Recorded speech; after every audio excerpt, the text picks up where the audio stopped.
And now, from Grid Square Echo Mike 48, this is 100 Watts and a Wire. Well. Hello and welcome to 100 Watts and a Wire. My name is Christian. My call sign is Kilo Zero Sierra Tango Hotel. And welcome to the 100 Watts and a Wire podcast. This is a podcast for amateur radio operators. And on this weekend here, we're just going to open things up. I've actually put the key to the studio door in the chat for those who are so inclined to stop by and say hello. But welcome to you. We do a live show at this point in time. We're doing Saturday mornings live. So if you're listening to this later on in the day, I know, look, it's Easter weekend. You can listen anytime, which is the beauty of the podcast. But it is at this time being recorded Saturday morning live, and folks are welcome into the chat to bring topics. So if you have a topic that you'd like to talk about, maybe we can do something cool like put a T in front of it or something. We have Scotty here to manage the chat room. So if anything's there that we need to pick up in terms of topics, things you want to discuss, drop it on in the chat. We've brought some of our own today that we're going to talk about. Let me welcome in my partner, my broadcast partner, as they'd say out on the play-by-play, baseball or whatever.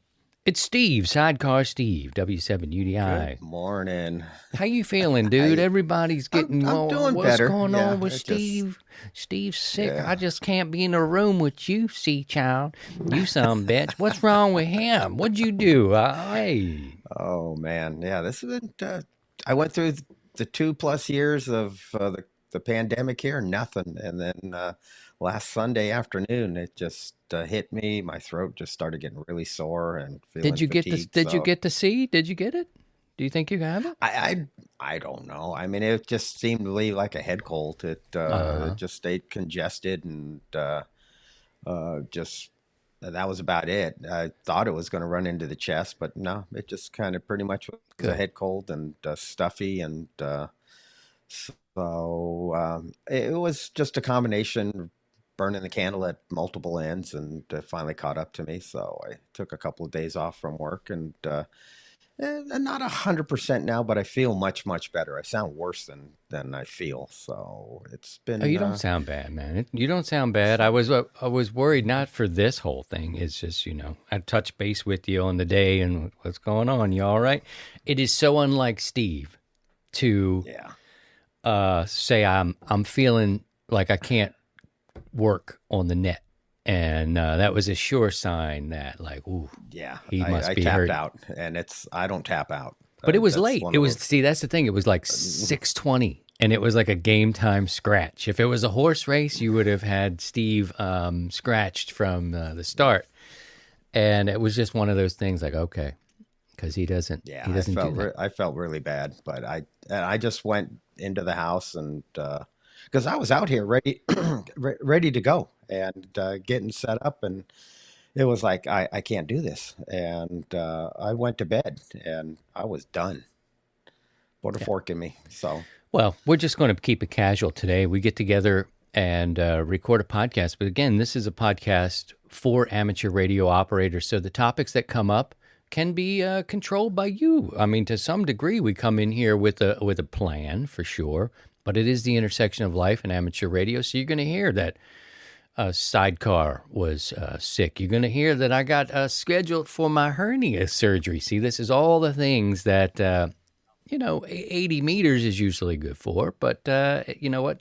On a podcast like this, you get to know the players through their lives. And we're interested in everybody else's too, because we're all doing this together. Good morning to Ben. I see Ben here. Uncle Paul, don't forget this portion of the program brought to you by Uncle Paul's Pickled Nuts. I mean, could you imagine a man so bold to pickle his nuts and package them up the way they do it in New Jersey? That's not Freehold. He's in, what part of New Jersey is he in? Tom's River. Tom's River, New Jersey. That's a specialized product. It's right next to the horseradish. Uncle Paul's Pickled Nuts, coming to a market near you. Hello to Uncle Paul. Solo Travel Adventures. That's That's Patrick, our friend there. And he'd be proud to know that the hosts today are wearing their colors. I'm doing the old school black and white, and Sidecar's doing the new logo stacked there and on the back. Sweatshirt, it's still sweatshirt weather at game time, 42 degrees here near St. Louis. This week. Oh, you got snow, dude. That sucks. Oh, yeah. On top of all this being sick, here comes the snow. And it was just like, yep, winter hasn't. It was gorgeous. Everything was greening up. And come Sunday night, here comes the snow. And we're just yesterday, Thursday, finally, we had some snow on Thursday, but it didn't stick. Yesterday was the first day that was clear and sunny, and it's going to be like that today, and maybe some rain later this afternoon. But yeah, the craziest thing. And it's all heading east, folks. So we're sending it to you. You can thank me later. Uncle Paul has checked in this morning and says that the Uncle Paul's pickled nuts are kosher. So for our friends who need kosher pickled nuts, get them in Toms River, New Jersey, a sponsor of this program. Hello and good morning to Wes, too. Thank you for putting a Q in front of your question. We will talk more in detail about pickled nuts as we go. But good to see you, Wes, and Ben, and all the others who will stop by today. This is I finally, there's been some things going amateur radio related and to my health because of this hernia situation. And it's a high hernia, which is actually good because, not to get too graphic, if it were lower, say in my pelvic region, all your innards would be weighing in that, and it could be painful. The thing could be problematic, whatever. Mine's higher, so it's not dealing with at least all that pressure, which is good. First week of May, I'll go under the knife, and so keep me on this high holiday. Keep me on your prayer list.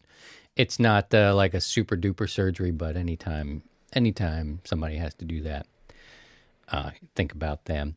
Let's see. We also have our man Scotty, who's hanging out and keeping things orderly in the chat. He's in Maryland. No special products at this time, although he did have a rig he was trying to sell. You moved that radio yet, man? No, I had somebody bite locally, but then he waffled out on me. So I'm still sitting on the 891, and it's still available. All right, 891, gently used. Contact Scotty off the air about it. Yeah. How you holding up, man? You okay? Yeah, doing all right. So not too bad here. 65 degrees, so it's comfortable, not too chilly. I need to get an order in for a new 100 watts hat. I need some new swag. So okay. Patrick sent me a link on the Discord yesterday, taking me to the hat page. I'm gonna go ahead and order me up one. I'm a hat guy. I need a 100 watts hat. Yeah, I'm not trying to be sensitive. Now, I got nothing up here. I got nothing, and if I let the hair grow on the sides, I'd get bozo-esque. So I don't look good like that. And Mama says just bick it, so I'll bick it off, and I've been doing that for I don't know how many years. You got strong follicles up on the top? Oh, he's going to show us. Oh, I hate this guy, dude. He's got the strongest hair. He's like Axl Rose. He's got Axl Rose. I'm not hiding anything. Damn it. But I wear hats all the time, so people think I am, but... No, yeah, people are really sensitive about that. I'm not sensitive about the hair thing at all. My wife loves me, and she's cool with it. If my wife wanted the bozo thing, I'd be bozoing it out, dude. And I would have gone crazy during the pandemic, and I would have just had this wild, crazy hair and nothing down the middle. It would have looked like, something landed across my head. But she's cool with it, and I have to say, I do have a perfectly round head. It is, at least I have that. I don't have a divot in my head like people do have that kind of cranium dip. Anyway, This is the intersection of life and amateur radio. And long distance call coming in. We have questions. We're going to talk about any topics. If you have a topic, maybe put a T in front of it. That will help Scotty be able to pull it from the comments. So, if you want to talk about something in particular, we can do that. But if you have a question, put a Q in front of it. Scotty will pull those, and Steve and I will certainly try to answer your questions today. We want to help you give some solutions, maybe some tips, some practical advice on how to get to your amateur radio goals. The link to join is in the chat right now, so you can come in. I will probably take your call as audio type based. You guys want to do one? You guys want to go to Finland? Let's go to Timay. Let's go to Timay in Finland. Timay, good morning to you, sir. How are you, brother? Let me see. Let me unmute you. Okay. It says you're in the... Do I got to do something special here? Talk for me. Let me hear you. You might be muted. I think you're muted on your end.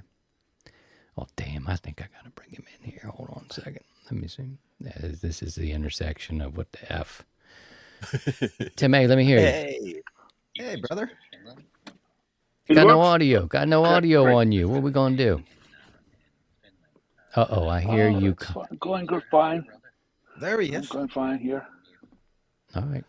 Keep talking. I hear myself coming back on maybe on your video. Yeah, sure. Finland calling, right? You're in Finland. What's going on? It's a springtime. It's a 5:10 p.m. here. And hello, everybody. This is Oscar Hotel 7 Tango, Teme, and Finland. Well, we have a springtime here. Eastern weekend, long free weekend.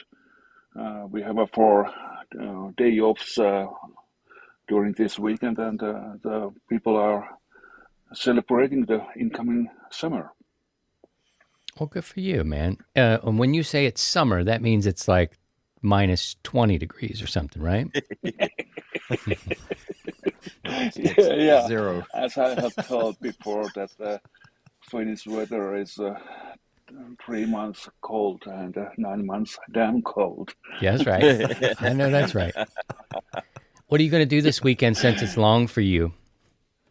Yes, that is a little bit more free time and time to relax and prepare the things for the incoming season.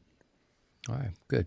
I'm still waiting for my invitation to bring the show there and do the show live from where you are in the period where it's just cold, not damn cold. But I think we'd survive with him. Like, this is a guy who's out there living in this, and he's cool. Like, he's going to, not cool like I'm a cool guy. He's cool like we're going to live and be warm and we'll eat because I got you. And I need that in my life. That's our environment, and we are used to being here, and this is our land. I had been in the middle of Europe as well, and that takes about 2 weeks for the settle down there because that was too hot for me. Oh, too hot for him, Steve. Hey, man, we appreciate you and your support. I hope you had a good dinner or you're preparing a good dinner where you are. And I'll say 73 and let you go run around in the chat. Thanks for checking in. 73. 73. All right. 7-3 to May. Thank you for being here. That was great. Thanks, May. Can you believe that? Finland. We're going to Finland right off the bat. So we're working DX here on the show, and we appreciate that support. This is the one beautiful thing about the digital realm is that, man, we go back and forth about YouTube. At least I do. And I drive my team crazy because I'm like, I'm not going to do it. These son of a bitches. I swear to God, I'll do it and smack them in a fish. You know, and it would drive you nutty because they don't necessarily dig where the whole landscape is going. Not YouTube itself. It's a really powerful tool. It's the amateur radio side of what's happening in it. And that's a whole different conversation than a bottle of wine. And Steve's not healthy enough to sit here and drink a bottle of wine with me at 9 a.m. in the morning. So we'll let this sit. I might have some screwdrivers and stuff like that. Oh, you want to do it? That way I can get my orange juice, you know. Okay. An orange juice. Yeah, that makes it kind of a breakfast food, doesn't it? Yeah, when you add orange juice. And it's, trying to take care of, getting my vitamin C and everything. So, hey, you never know.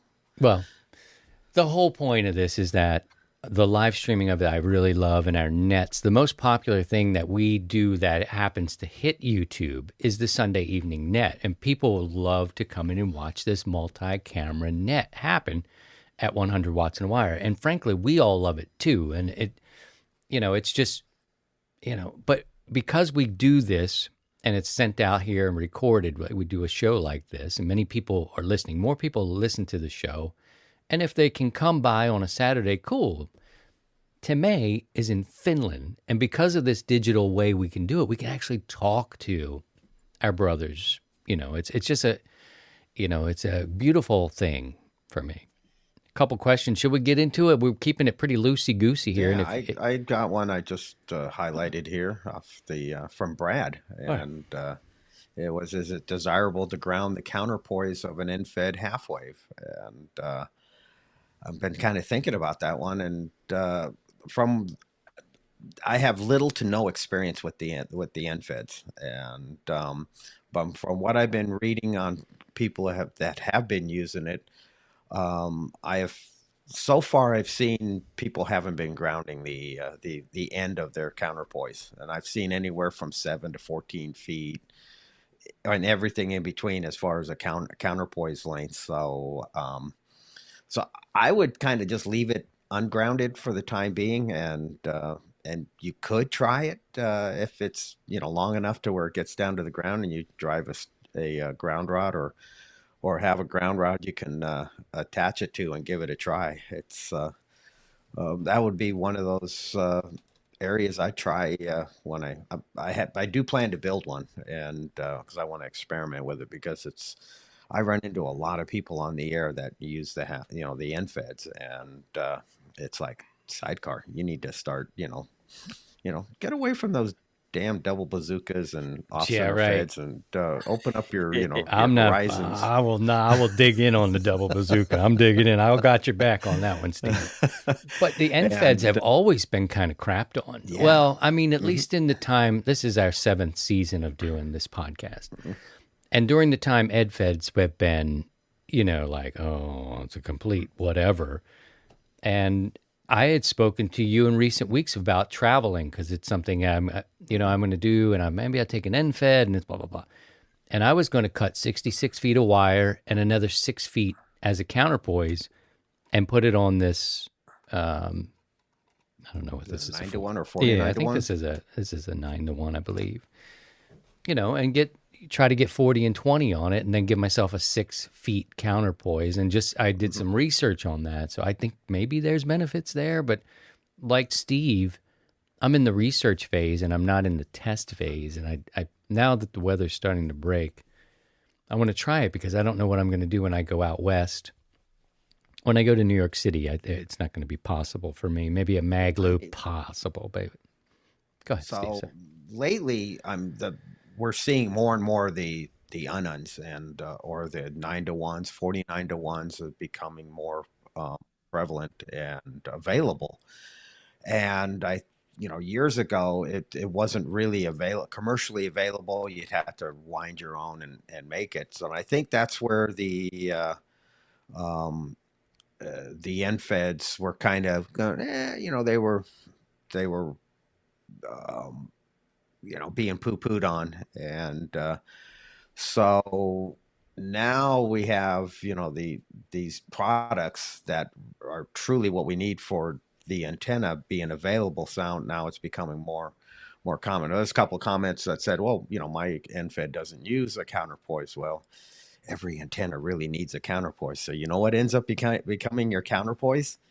It's the shield of your coax, and that's one of the issues that comes in, and this was what a lot of people complained about. It was like, I'm getting RF into my shack. Well, yeah, because you got common mode current coming down the outside of your shield back into your shack, and so there's ways to deal with that. You can choke it off before it goes in the shack, but there's we can go off into the weeds. But from what I've been researching and finding out is that a lot of people just adding that simple little counterpoise, 6 feet, 8 feet, 7 feet, seems to have taken a lot of their issues out of the shack.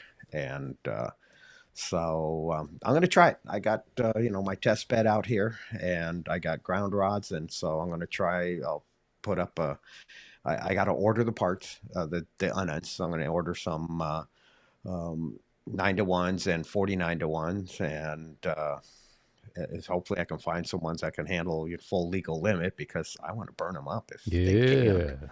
Yeah. Yeah, and and and test it out, and then try that with it's okay. So this is unterminated counterpoise. Let's terminate the counterpoise, and what I mean by terminating the ground, and make some A/B comparison, see if it makes a difference or it doesn't make a difference. Scotty, look at Scotty. He has 25-foot counterpoised. So yeah, there you go. So, All right. but a good question, Brad. I like it. If you have a question while you're here, put a Q in front of it, and we will try to get through your questions today. We have collected a few that we didn't get to from previous weeks, so we have those queued up. Usually later in the show, we'll take time to do Q&A, but if you have questions today or topics you want to talk about, hey, it's a weekend, and hopefully you have both days off and you're around families, making some memories here. Steve-O, let me tell you about Let me have the man, Sunny Skies, come in and tell you about LDG. Take it, Sunny. All right. LDG Electronics, baby. You know what's happening now, Mama LDG. Family owned, but not always home. You see what I'm saying, baby? Family, it's part Dusty Roads and part, I don't know, Wolfman Jack. I don't know what Sunny Skies. Sunny Skies with you, baby. Speaking of Ballon's Onions, they've got analog meters at LDG. And of course, they're world-famous tuners. Customer service, second to none. They're there for you. Visit them online at ldgelectronics.com. Everywhere you look, there's an LDG. Hit the solo, Scotty. Hit the solo. Oh, all right. There you go. Thank you very much to LDG for their support, and for you for being here, whether you're listening to this or you're joining us for the live stream. There's another question that came in about Uncle Paul's pickled nuts. He wants to know where he buys jars large enough to be able to pickle his famous nuts. That is a question for Paul. He might be able to put that in the chat for you. There's another question. I don't know if I understand it. Richard, he says, what? Half your age, Christian? Not sure what that means. I'm not sure what that means, but put a Q in front of your questions, and we will try to pick those up as we go. I wanted to talk a little bit about, we have our social media outlets. We're on Discord. I think we're 14,000 plus strong on Facebook, and usually I'll put a question up there for the community, a community question. And it just happens to have the letter CQ in front of it, which is, ironic or handy or whatever it is, not ironic. But I was asking about misconceptions, and we touched on it a little bit. So we'll get you guys involved here in the answers and the thoughts of these. And I just wanted to pull a few that were kind of reoccurring, and we can take a look at this. And one of the misconceptions that kept appearing was that people outside of amateur radio. So the question is phrased, what do you feel are the biggest misconceptions of amateur radio? And mostly that's from people who don't get it or know what it is. We have these teaching moments where we have to tell people what's up. Number one, not with the most votes or anything, but that the hobby is dying. Steve, your thoughts on the misconception that our hobby and service is dying? Nah, our hobby is not dying. It's alive and well, and we're growing. We're not growing in double digits year after year, but we're still growing, and I think we're doing fine. Could we do better? Yes, but overall, we're still growing, and we're still having a net positive gain.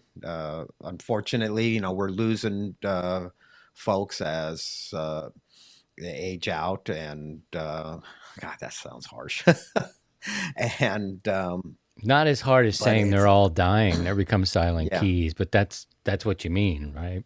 Yeah. So, and we have people that leave the hobby for other reasons. They don't seem to have any more interest in it. But I mean, we're getting more and more people in, and that, is the hobby changing? Yes, it's changing. So it's there is, a lot of misconceptions. It's like, oh, that's CB radio. No, it's not CB radio. Then And that one made the list too.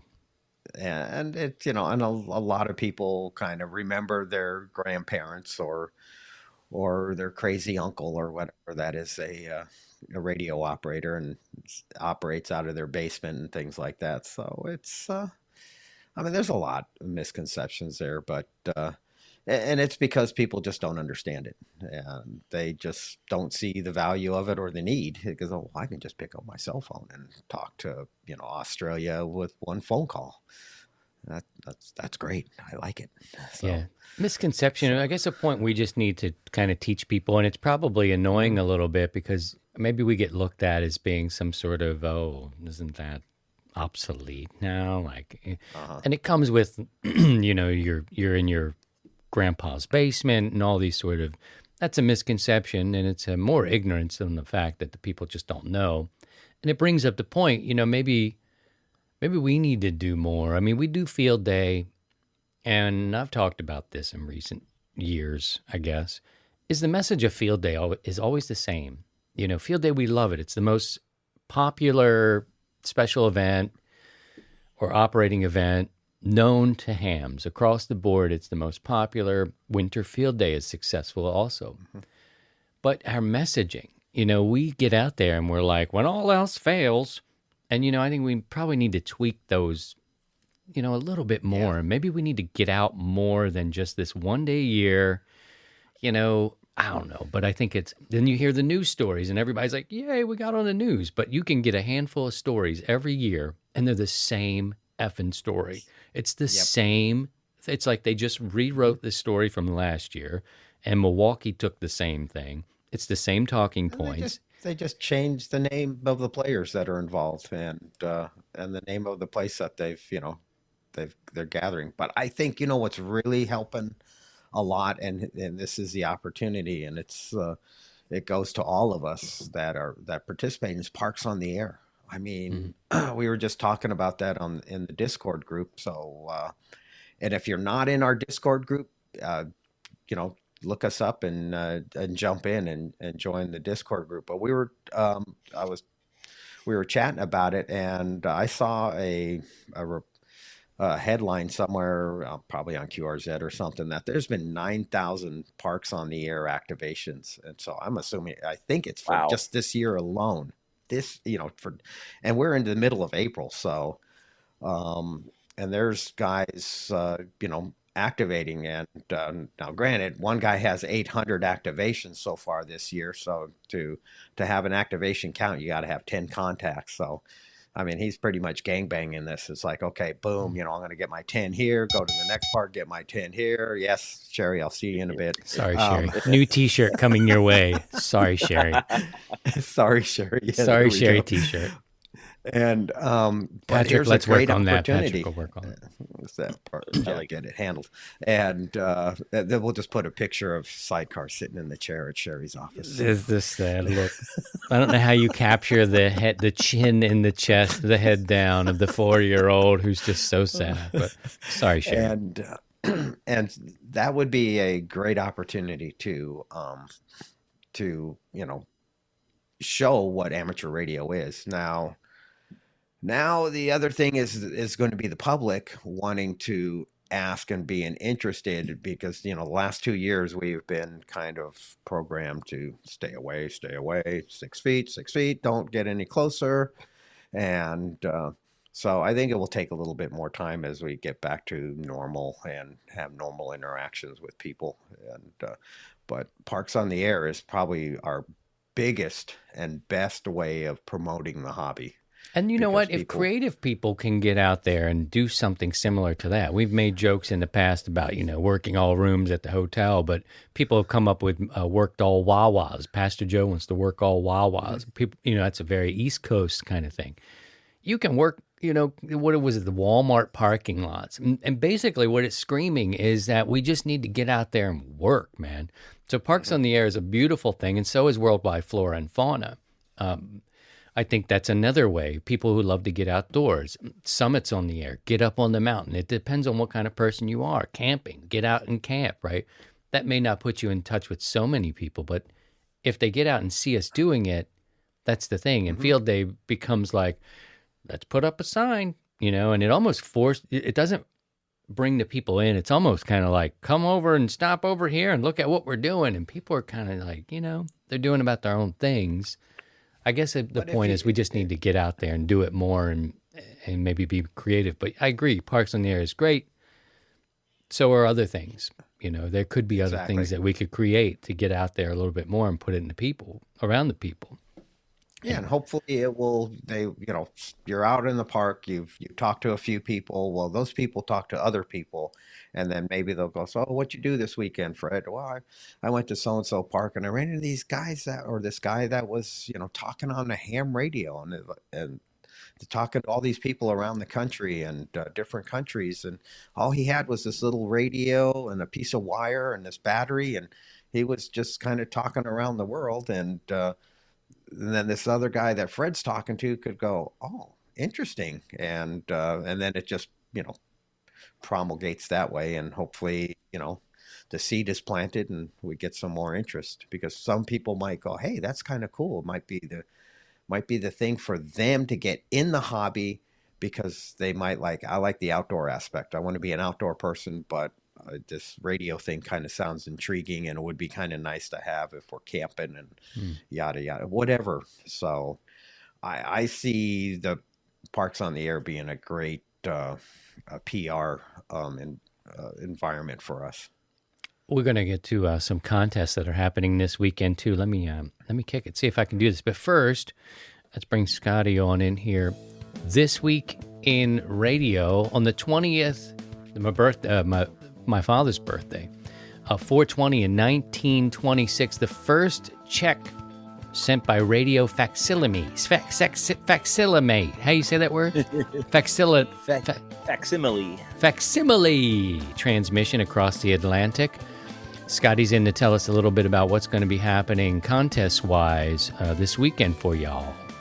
And it looks like another weekend of some QSO parties. A couple of them Canadian QSO parties. We got the Quebec QSO party on the 17th, which is going to be later today. Let's look at my Zulu clock. Yep. All right. 1200 Zulu to 20 Zulu today. We got the Ontario QSO party happening today and tomorrow, and the Michigan QSO party is going on this weekend as well. And there's also a cool kind of a worked all provinces of China DX thing that's going on this weekend as well. So if you're into chasing provinces and a lot of DX stuff, there's a worked all provinces of China DX contest this weekend. So, kind of cool. Oh, thank you very much. Thank you Yes, very sir. much. All right. If you have a question that you'd like to talk about, this is like amateur radio talk here. Get involved with it. If you're listening at home, join us for the live. I'd subscribe on the YouTube for that notification to let you know when we go live. We do our live stream on Sundays, except for this Sunday. We're resting the horses, so no net on Sunday this weekend. However, you may just find a gathering of the willing crop up. So we will let the team rest this week, but Sidecar Steve didn't run last week. He's all pent up. He's got all this stuff. He's about to explode. Sorry. That was not the context I was working under, but I understand the misconception there of what we're talking about. So follow our social media. That's our Discord. The links are below. They're also in the links of the podcast audio side. Join us, and if something happens, we'll post it up. All right, where's my misconception stuff? Another one, misconception that this is an internal thing between hams, that QRO, running power, is greater than not running power. So QRO is greater than, what's the low power? QRP. QRP. So anybody want to jump on that one there? I mean, you're in the parks. Usually you're not running 1,500 watts out there. You might be running 5 watts, peanut whistle up to 100 watts. Maybe maybe some more in the mobile. I don't know, but misconception, and this is just a frame of mind here. If you like power, I've heard it on DXers. Like, life is too short for QRP, my friend. Like, okay, so that's an opinion. Go ahead, Steve. What you think? Well, in the park setting, it's not practical unless you want to be bringing a gas powered generator or a huge power source to supply your 1,500 watts. But yeah, it's I don't see it being super practical. Even if you had your RV or whatever pulled up in the parking lot, it just defeats the purpose. I think But what running low about power. generally speaking, guys want to run power and some do not run power. Some people cannot run power because they don't own an amp. It's like the debate. It's not even a debate. It's just your preference is I've got an amp and I enjoy running power. That's the thing. So I guess people who run QRP are saying to those who run power, you just don't get it, my man. You don't understand. And the guys who run the power are like, I get it. I got it. I get it good because I run 1,500 watts and slam it on people's heads. So it's just an operating method. And it comes down to, the QRPers are going to say, if we're going to get through, we're going to use our skills and we're going to use and which is true. I mean, it's all valid points. And then running power is kind of lazy. I mean, yeah, you just flip it on and key down and away you go, and just kind of brute force. And running lower power is a little more finesse and getting there. So I see both sides of the coin. I mean, I got to tell you, I was surprised. Now, in the shack, I will run some power because, I have it and I'll run it. And I don't use it to it's not like an extension of my penis. I don't use it as like guitar players. No offense, Scotty, I'm a guitar player too. But if you've got a guitar player, it's like, oh, yes, it adds more to my Johnson. For me, that's not my thing here. But I will run it in the shack. When I go out, obviously, I'm not taking all the things like you said.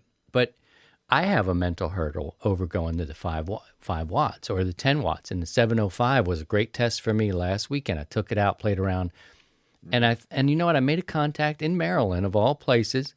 And then I made one, I don't know, out west. I can't remember where it was. And I was surprised about both of them.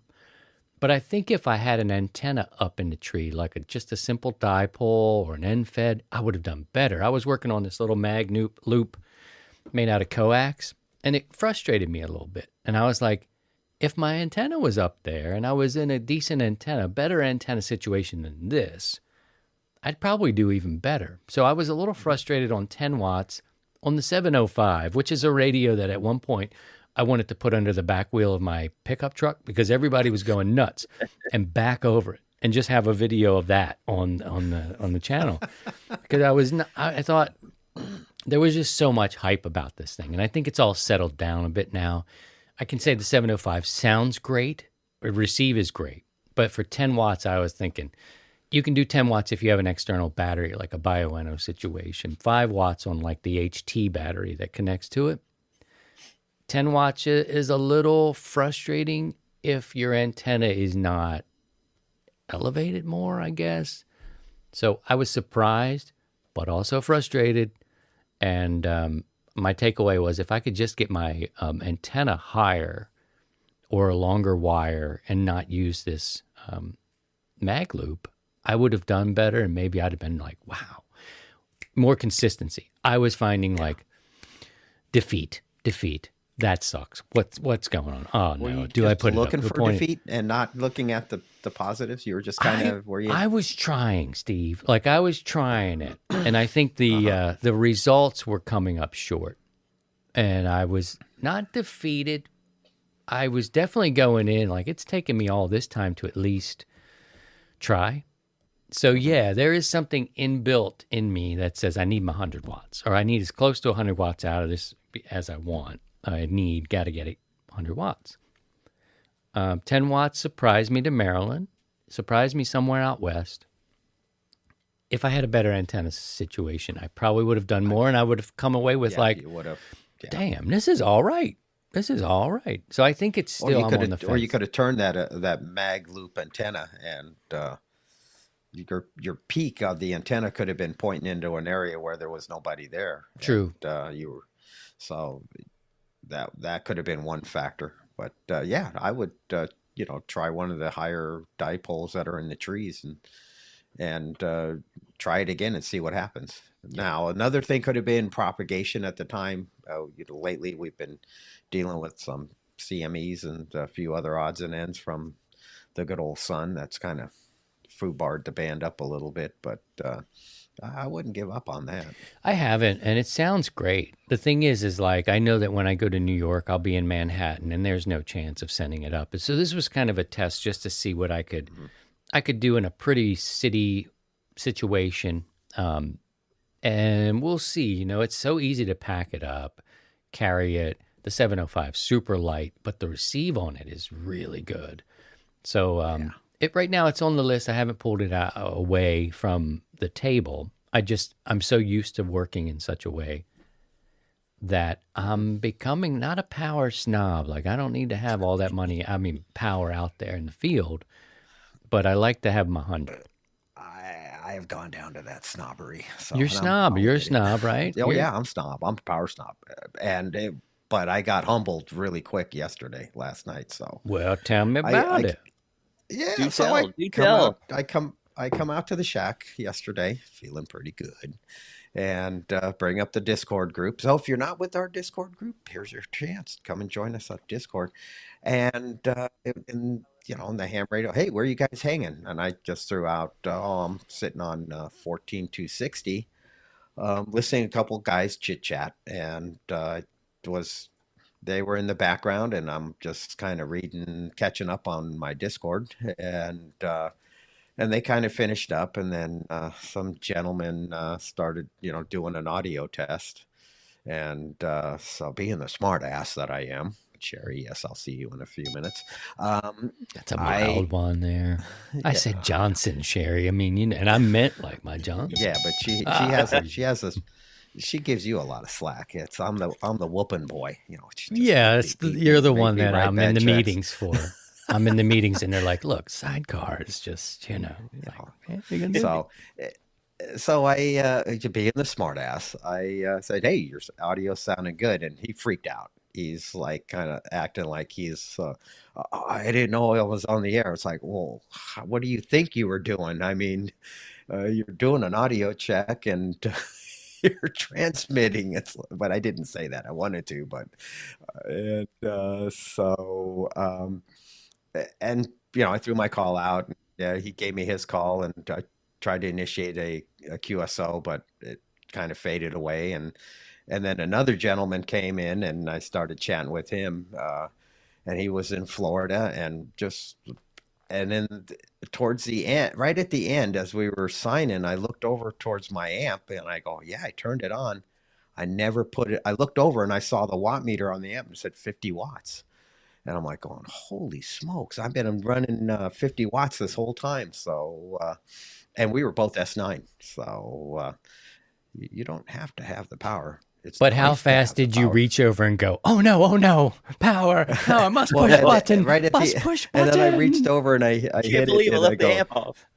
I go, I probably sound a little bit better now. And he went, wow, what Yeah, the? right. And I told him what I did. And it was like, yeah, but normally I take the lazy man way, and I go the dark side, and I hit the power.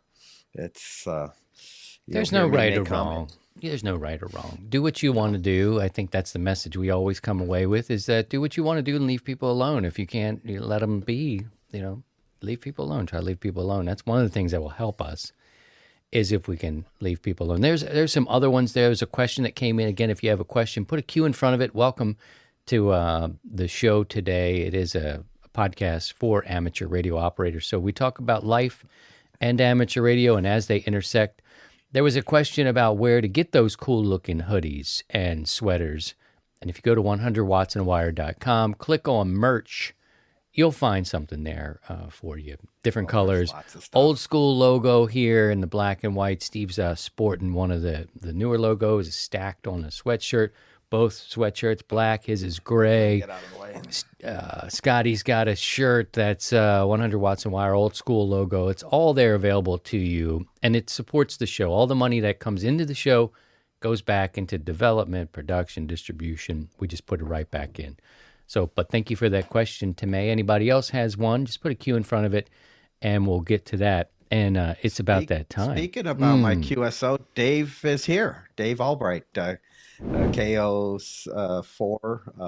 ZIV. So it was. Thank you, Dave, for the conversation last night. That was wonderful. Welcome to the community, nice David. QSO. 40, Awesome. let's see, 50 watts. He went 3,400 miles. So there you go. And he still had to jump at that button and go, "You didn't hear me the way I was supposed to be. How's it now? Is this better for you, David?"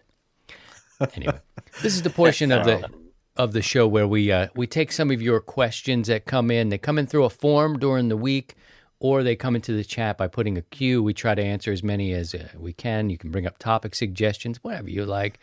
In the end, it is your show, and you can let us know what you think. But this part, we want to try to help you, get you some tips and the tools, some of the practical solutions to help you achieve your amateur radio goals. So we'll do that now. The questions come in. Steve does not want to see them at all, so it puts us in a interesting situation. Where if we don't know, we will go back and try to find out. Here's one. I didn't really have an answer to this one. And the question is, what is a passive antenna? Rob wants to know, what's a passive antenna? A passive antenna is all our antennas. All our antennas are passive unless there is an active component that is part of the antenna built in. So if we had a preamp that was that was part of the antenna, then that would be an active antenna, like your satellite TV antennas, the LNBs. There's a preamp in there right at the feed horn, and so that's an active component. But a dipole, our beams, our mobile antennas, they're all passive devices. There's no active component in it. You can make a passive repeater, which is two antennas. So say you're in a metal building and you're having coverage problems with, getting into a local 2-meter repeater. You can put an antenna inside the building. So like my shop here, it's a metal shop. Or at least the skin is metal. I would put an antenna on the inside, and then a short piece of coax that would run to an antenna on the outside, and that would be a passive repeater, because I would transmit with a handheld inside the shop. A portion of that signal would be picked up by the antenna and then re-radiated by the antenna that's on the outside. So that's a passive repeater. So, but again, and those are passive devices. The antennas, there's no active components or anything. So if all our antennas, our normal antennas, are passive unless there is an active component like an amplifier, it being a preamp or an amplifier that is in the transmit direction that is incorporated with the antenna. It's not separate from it. So that's my take. All right. Thank you for the question. Again, if you have a question while you're here, put a Q in front of it. We'll leave the key under the door. You can actually come in and ask your question, bring up a point about some of the misconceptions we talked about today. It's a podcast for amateur radio operators, and that's how it rolls. All right, let's look at another question, Steve. Is the ground connection on a balun and unin the same as the counterpoise? This one actually came up a little bit earlier in this show. So, in other words, there's a ground lug, I don't know what you'd call it. Oops, wrong side. Right there. Where you would put wing nut. Yeah, wing nut for your ground. You want to talk about that a little bit? Is it the same, the ground connection, same as a counterpoise? It would be typically that point, the ground and your counterpoise would be all one and the same. There you go. Unless it just depends on the design of the the balun and how it's wound, but most likely it's 99% of the time it would be that. If it wasn't, then why put it there? Got it. That's a great question. Why put it there? Nothing. Okay, good, Sherry. Thank you. Whoa. I just made it Roger. super large. When making an antenna, what is the relationship between wire gauge and radio effectiveness? Effectiveness, I wouldn't counter it as effectiveness. I would say broadbandedness. So as we go back to when we first started learning about RF and everything, when we were studying for our test, RF floats on the surface of a conductor, and the larger surface area you have, hence larger gauge wire, the antenna becomes more broad-banded. It's so instead of being a really narrow-banded antenna from the 2-to-1 points on the VSWR with like 30 gauge wire versus 12 gauge wire, it will become, your antenna becomes broad-banded, and so that's what will have an effect as far as the gauge of the wire. It will still radiate the same. There might be a little bit if we get down into the nuances, but we're talking fractions of a dB, and it's going to be negligible. But the biggest thing you will see is going to be how broad the antenna is, and that's one of the factors of why, we talked about the double bazooka. Why the double bazooka is such a great antenna for broadbandedness is it's wider than a standard dipole because you have more surface area. Cage dipoles are much wider bandwidth wise because you have, the wires that are separated, and effectively you're making your dipole antenna like thicker wire, but it just effectively becomes broadbanded, and so that's the biggest difference between wire gauge does for us here in the hobby. All right, very good. Thank you for that question. This portion, we're going to take a pause here, bring Scotty back in, give him a little bit of love when he's set up. We got to let you know about some special events and Hamfest. Are you ready for that, Scotty? Let's all, I got it queued up. Look at me. Right, let's I'm get on, it. I'm on top of things. This is when Christian will take a drink of the coffee and listen to things roll out. What you got? That's it. All right. April 16th and 17th, it's SAPOTA Support Your Parks weekend. Expecting upwards of 800 operators out and about activating their parks, rocking their 891s and such. The 18th is World Radio Day, so I've got to make an effort to get on the air and work some World Radio Day stations. And of course, the 23rd is a Marconi Day. Work historic sites. There's international special event stations for the Godfather of Radio on the 23rd. Marconi. It's a funky jam. That's just a funky jam. It is called funk. Right on it. It's like having swamp ass after you've been working outside for a long time. You all know what I'm talking about. Oh yeah. All right. The sweaty V. The sweaty section, the intersection of your draws and your whatever. Anyway, so welcome to this is Life in Amateur Radio. We got a lot of problems. And of course, I assemble the team with the most problems. I don't know if that's true, though. Some other questions have come in and topics to talk about. Some misconceptions, other ones that have come in, worth noting. Both sides of the MCOM deal, which is interesting to me, that some hams feel that amateur radio is directly associated with MCOM. And then other folks have come on and said that, that it's not associated with the emergency. So, again, among ourselves, there's a misconception, I guess, among ourselves is what I was taking away from it, that what our role is in emergency communications. And some weeks ago, Steve and I went into great detail about, what is it, the AUX system now that there's changes. Things are changing, and I think we have to be open to changes, not just in the MCOM of it, but in the hobby itself. And that might be one of the things, I might have stumbled on something here, is that our willingness or our unwillingness to not change and adapt, which is what we're really based on, we got to be able to be flexible and welcome change. And I know I'm ranting a little bit, but the MCOM thing kind of works out itself. Some people feel like it's connected to emergencies only. Some people don't think that it's directly, and that's just a state of mind or an opinion.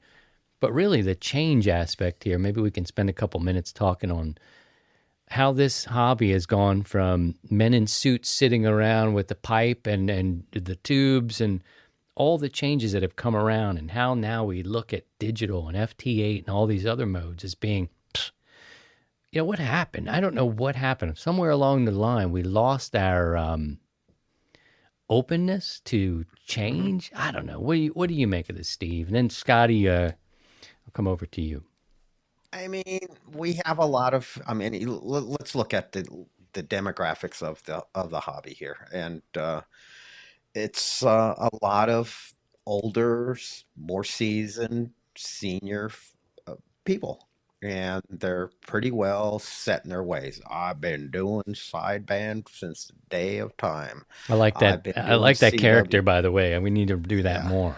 I've been doing. Okay, I love it. And I'm not going to do any of these fandangle FT8 stuff. It's just they're set in their ways, and God bless them for that. It's awesome.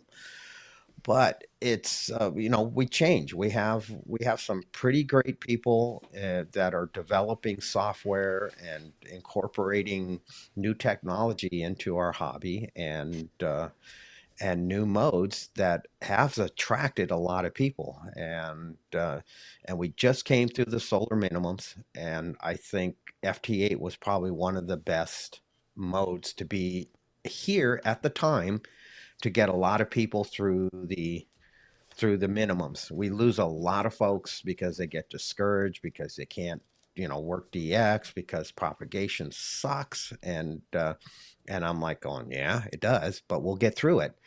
But for those 3 or 4 years, it's like we're in the desert, and we want to go to the oasis. We want to be sitting on this this desert island on this white sandy beach, and have our umbrella drinks. No, we're stuck out in this desert, and we're lucky if we get a glass of water.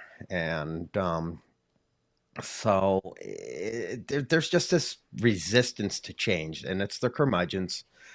And I fight that.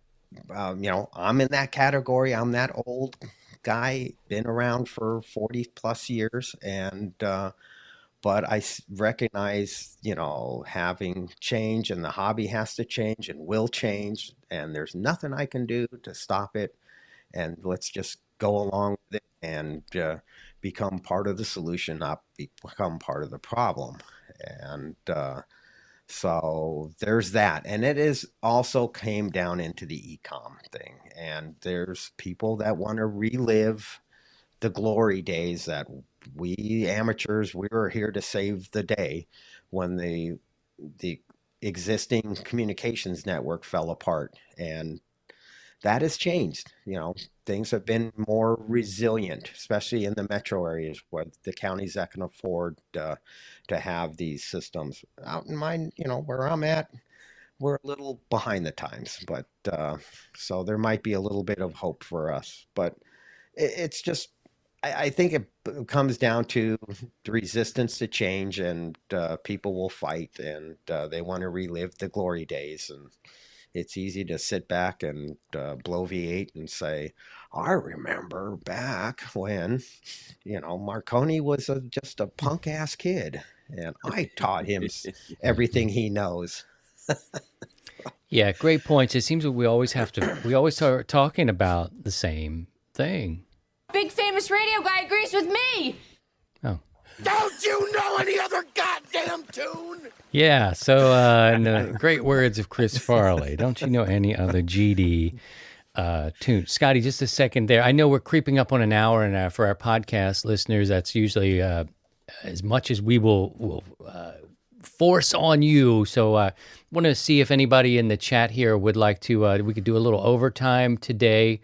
If you like, give us a thumbs up, hit the like button, show us somehow that you want to hang out a little bit longer today. I know it's a holiday weekend, but I want to get to Scotty's point on this brief topic here about the I don't know, the unwillingness to change. What do you think? Yeah, I mean, it's a lot. Like what Steve was saying, there's a lot of old timers that are set in their ways. One thing that I'm happy that my club, their Aries Races group, they're starting to have a weekly digital net where they're experimenting and practicing using FL Digi in different modes. They're sending some of they're practicing sending the official forms for information. They're trying there's a WinLink net that they're going to be starting up, and so they're practicing using some of these digital modes, which is I mean, if you're going to do the MCOM stuff and you want to be able to help out your community agencies, that these are things that you gotta let go of the old kind of mindset, and you have to embrace some of these newer digital modes. The data, you need to be able to move data and help move data around. So it's where it's at. I mean, and in this area, the entire state of Maryland has such a redundancy in its communications. Everybody's got their own P25 groups and their analog backups. The entire state's tied together on a 700 megahertz first system. Everybody is simulcast and redundant simulcasts and rebroadcasts across multiple frequencies and towers and agencies, and it's data is where it's at. You got to be able to move data.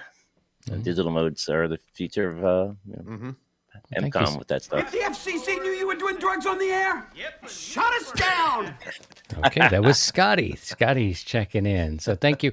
Yeah, we're creeping up here on an hour, and I don't want to have be in your ear for too long. Appreciate you. We will go into an extended time. Steve, you okay? You feeling all right to do a little bit of overtime here? God, Scotty, you all right? You got to go run in a marathon, grow or brush your hair? Damn it, we talked about his hair. No, but I'm going to run and get a fresh beverage, though. And get your beverage. Yeah, do your thing. He's We'll, going to put some. I'll be right back. He's going to put some conditioner through his hair and stuff. And he's going to go condition his hair. There's one final note I want to make. That Brad said, talking about a radio-related book, and I have this book, and I need to read it.